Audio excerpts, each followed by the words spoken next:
Nature determined a certain compulsive, instinctive ways of functioning. Once you become human, these lines have been removed. You can act consciously.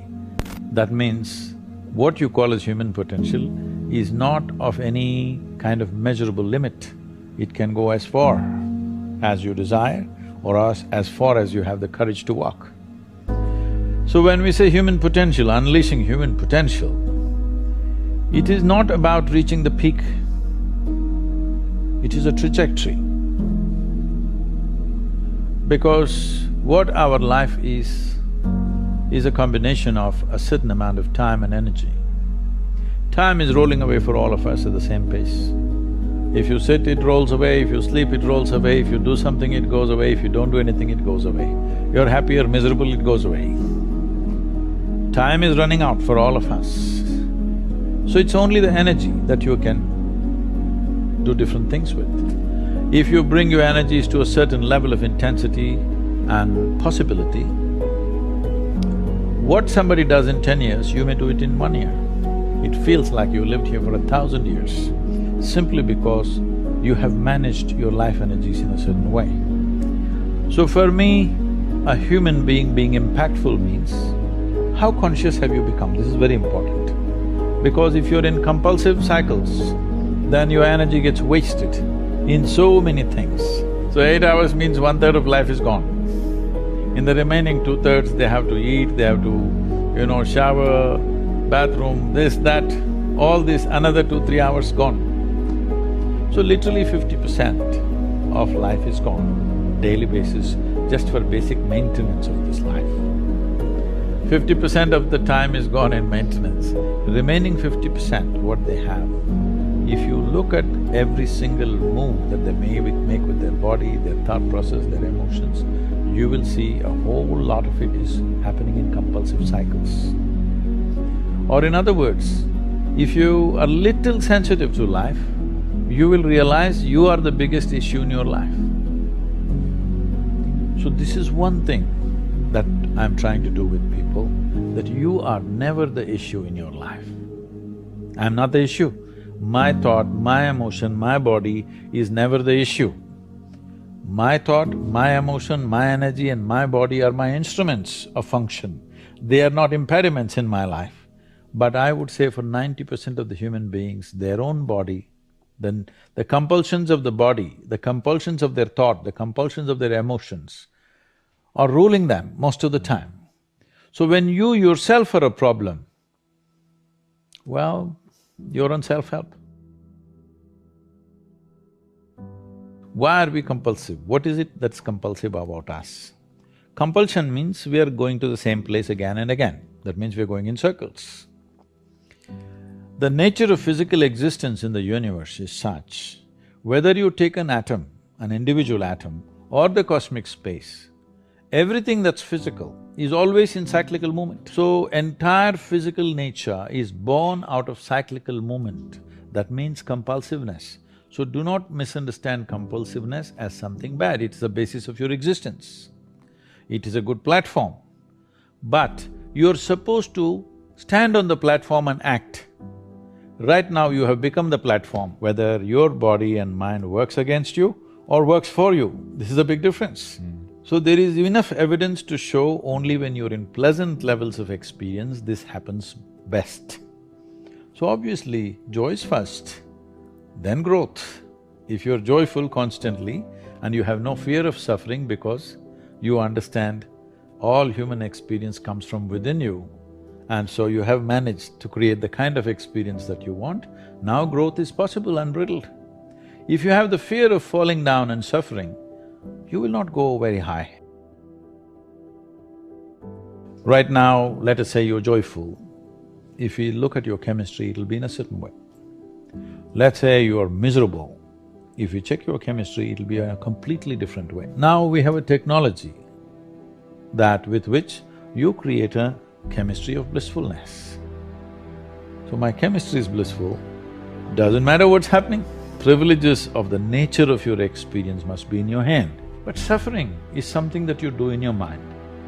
So pain that happens in your body, you take it in your mind and multiply it 1,000 times or 1,000,000 times and suffer it 1,000,000 times over. Right now, most human beings are like this. What happened 10 years ago, they can still suffer. What may happen day after tomorrow, they already suffer. They are not suffering life, they think they're suffering life. They are not suffering life. They are suffering the two most fantastic faculties that human beings alone have, a vivid sense of memory and a fantastic sense of imagination. It's very common, only in America I hear this. I was raised as whatever, Catholic or Baptist or a Christian or Muslim or whatever else. I was raised. See, you must raise only cattle and sheep. You don't raise human beings. You have to cultivate a human being. You have to give space and give support of love and support so that a human being grows, because every human being is capable of a unique possibility.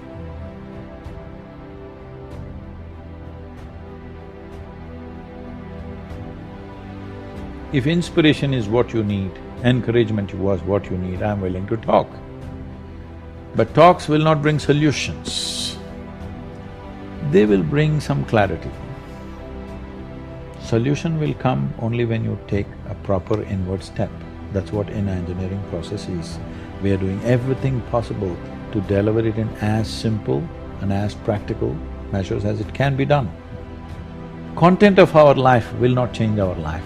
It is the context of our life which changes our life. Because your content you have changed and you see, people are not happy. If your context shifts from your psychological and physiological process to the life process that you are, everything has changed. Because we must understand this. As we sit here, this is my body, that's your body, this is my mind, that's your mind. But there's no such thing as this is my life and that's your life. This is a living cosmos. Everybody is free to capture as much as they want. If you capture substantial amount of life, your very presence will become a significant life. Otherwise, you will become a mediocre life. This is the important thing. It's not the knowledge you gather in your head, it's not the muscle that you gather in your body, it's the life. How much of a life are you? This will make you significant in your very presence. A huge oak tree standing outside, it is not trying to create any impact, it is just impactful. If you go under its shade, you'll feel it, otherwise also it's impactful. Most people notice it only when it's gone.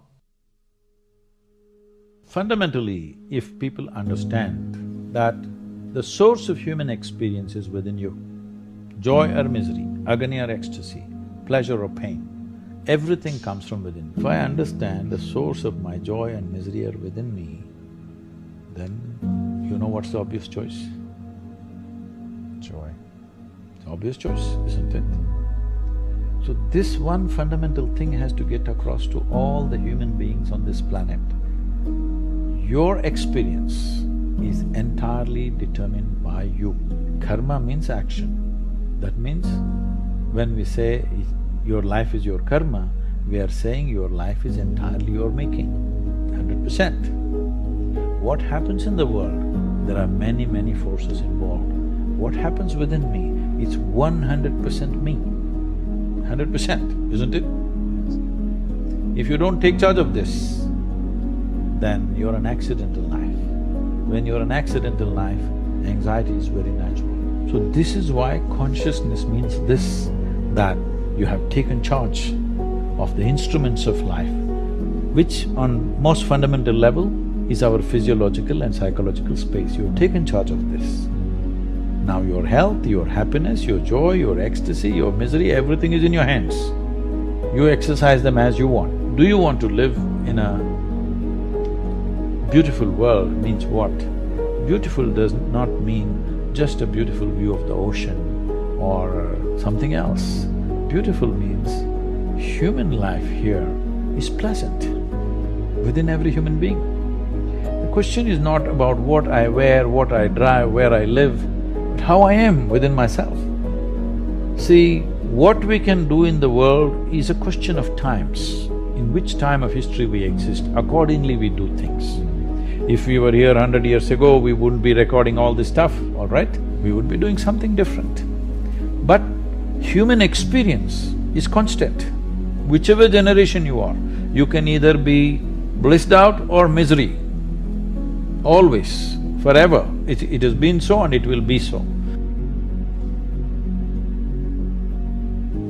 A child is not a legacy, it's a life.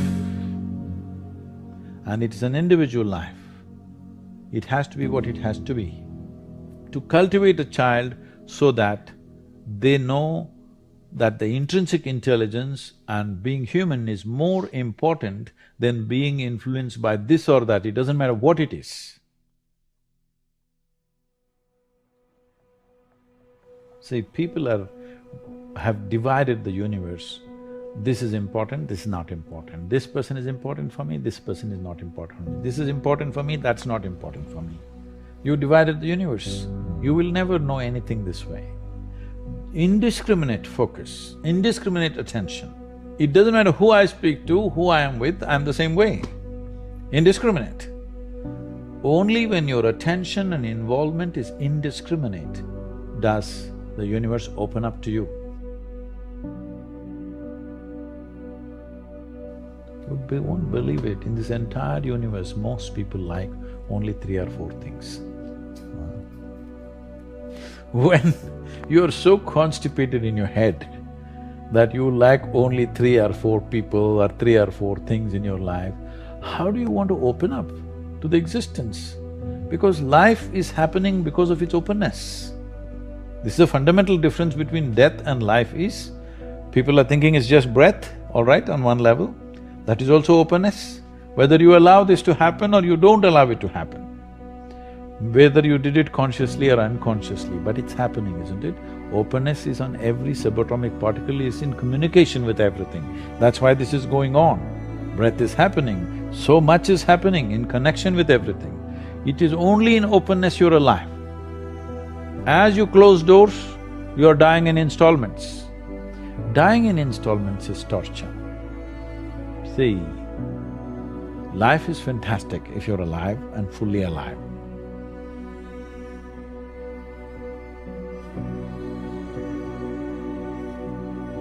But I'm saying, everybody dies, you and me will die, all right?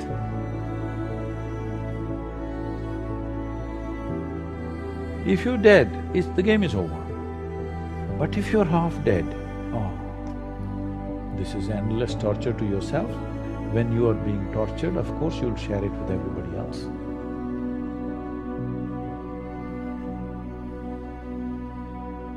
When you understand life as a race, if you're in a race, what's the objective? You must reach the finish line quick, isn't it? Yes. What is the finish line of your life? Death.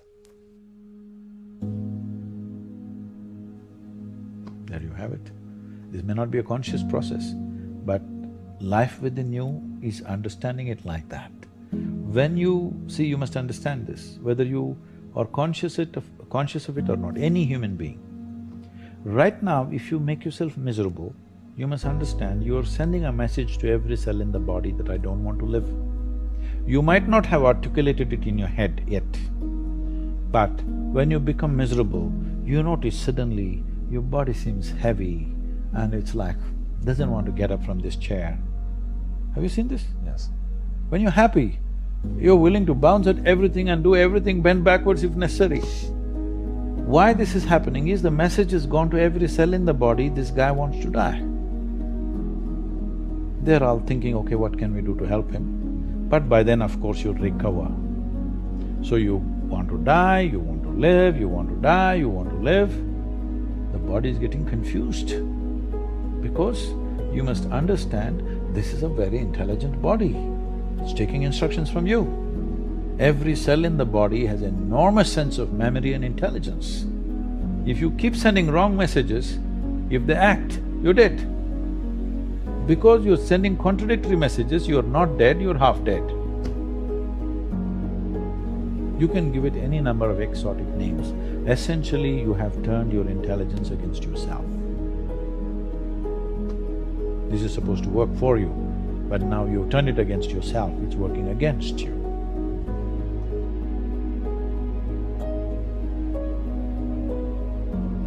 What we can do in the world is subject to many realities of the times, but how we can be within ourselves is always a possibility.